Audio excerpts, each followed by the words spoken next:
Hello, Daniel's here. Let's continue where we left off in the last tutorial and continue working on Enterprise Java Beans. Let's copy our EJB1 project and paste it under a new name, EJB2. Now the next thing would be to right-click on EJB2, go to Properties, search for Web, click on Web Project Settings. I have it already open and change the context root to EJB2, so our project will be deployed under the EJB2 URL. Okay, now I have the EJB2 project ready to work on. And as we can see, this is our flight service stateless session bean class that we created last time. Now remember, since this is an EJB, this is not like a regular class, but everything about this class is managed by a component on the server that is called the EJB container. So this class is managed by the EJB container. Now, if we want to get a flight service bin object, we don't just use the new keyword and create a new flight service object, but we ask the EJB container that manages this class to give us an EJB object. There we go. So let's do that. Let's create a servlet, source, new, other servlet. There we go. Let's put it in the com.airline.controllers package, and the class name can be, for example, flight details. There we go. Now we have this servlet right here. And here in the servlet, I want to ask the EJB container to give us an object of the flight service bin class, to give us a flight service bin object. Okay, so let's see how we're going to do that. Let's first of all create private flight service fs private flight service. Let's import the package. So this is a flight service class reference, and we may be tempted to just create a new flight service. Just create a new instance of the flight service class, like so. And this will give us a plain old instance. It will work, but it will give us a plain instance of the flight service class, and all the EJB properties of flight service will be stripped. So if we do this, we will not be able to use any of the EJB nature of the flight service class. So this is not the right way to do this, but we can use an annotation, namely the EJB annotation, to inject, let me just import it, to inject the flight service bin object into this instance variable on our servlet.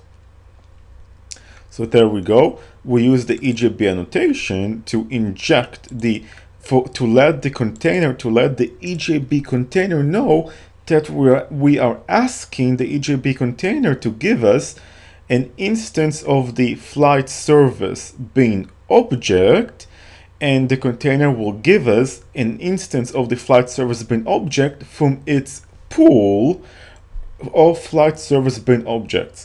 The EJB container on the server has a pool. A pool means just a bunch of, essentially means it has a bunch of flight service bin objects in its disposal.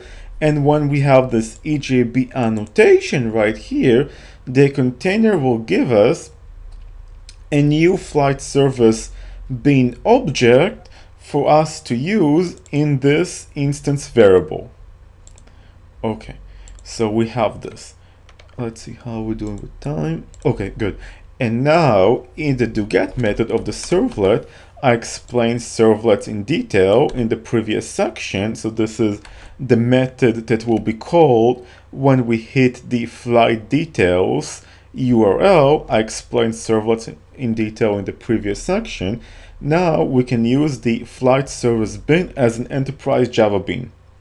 So now in the doGet method, I'm going to do print writer out equals to response get writer,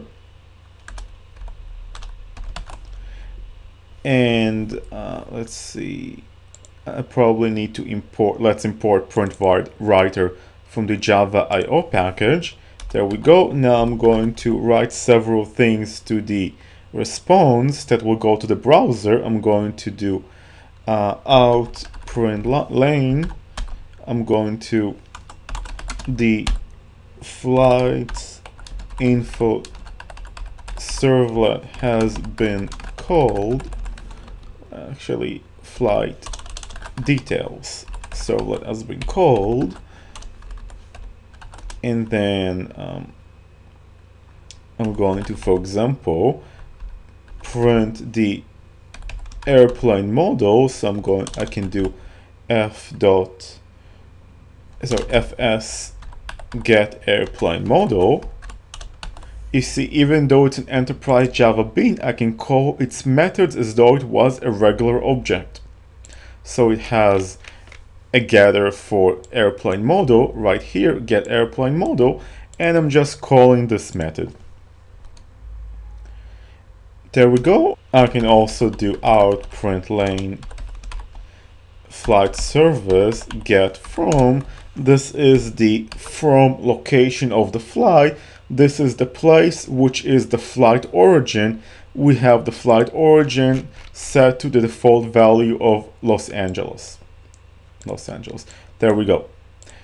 Well, that's it. So let's actually run this application on the server to see the results. So I'm going to start the server. I'm going to open my browser here.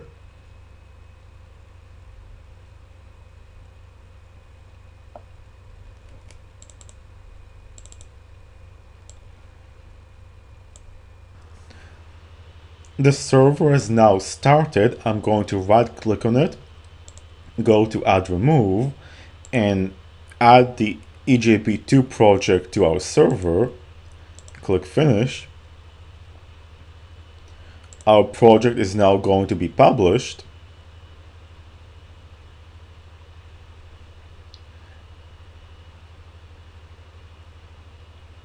There we go.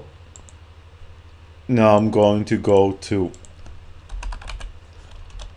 localhost 8080 EJB2, and I'm going to go to our servlet flight details,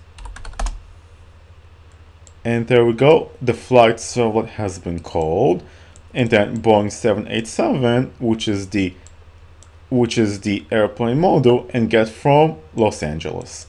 It worked. Everything worked great. Alright, thank you very much, and we will continue learning about EJBs in the next tutorial.